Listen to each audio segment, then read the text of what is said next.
Thank you. Representative LaFave. Thank you, Mr. Chairman. To respond through you to Rep. Camilleri, the problem we have on college campuses today, being someone who not that far in the distant past was on there, was that when liberals come to speak on college campuses, they get tenured professors and teach us. When conservatives come to speak on campus, Ben Shapiro was required to get a $10,000 payment to the university to come speak because apparently he was a threat to the safety of the community. When liberals come to speak on campus, the conservatives roll our eyes and don't attend. When conservatives come to speak on campus, the liberals threaten they pull fire alarms, they scream and interrupt the proceedings, they say that they need a day off in psychiatric therapy at Michigan State because of some of the viewpoints that are held by the speakers, interfered in their safe space. And Michael Knowles from the Michael Knowles Show and Daily Wire was at a university just last week. Somebody came in with a mask on and squirted him with something that smelled like bleach.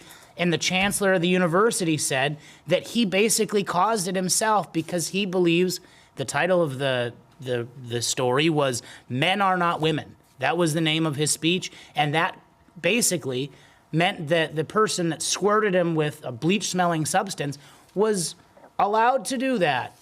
So the problem we have is called the heckler's veto.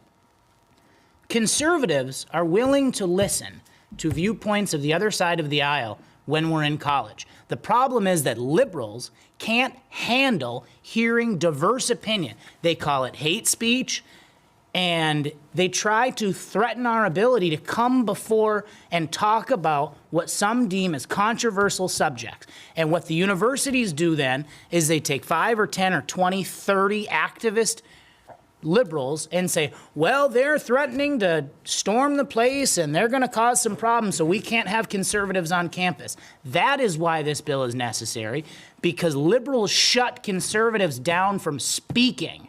That is the liberal bias we see on college campus. It's the heckler's veto.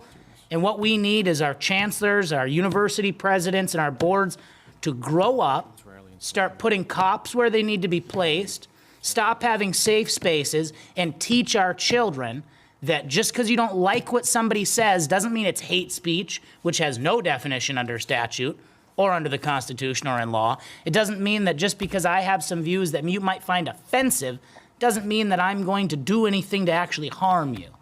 We're talking about the heckler's veto, and it is inappropriate to shut down a speaker on college campus just because you don't like the words coming out of his mouth. Speech is not violence, and to conflate the two is to criminalize our First Amendment freedoms and take away our protection to be able to talk about controversial things. It used to be controversial to say that all races were equal. Thank God it's not.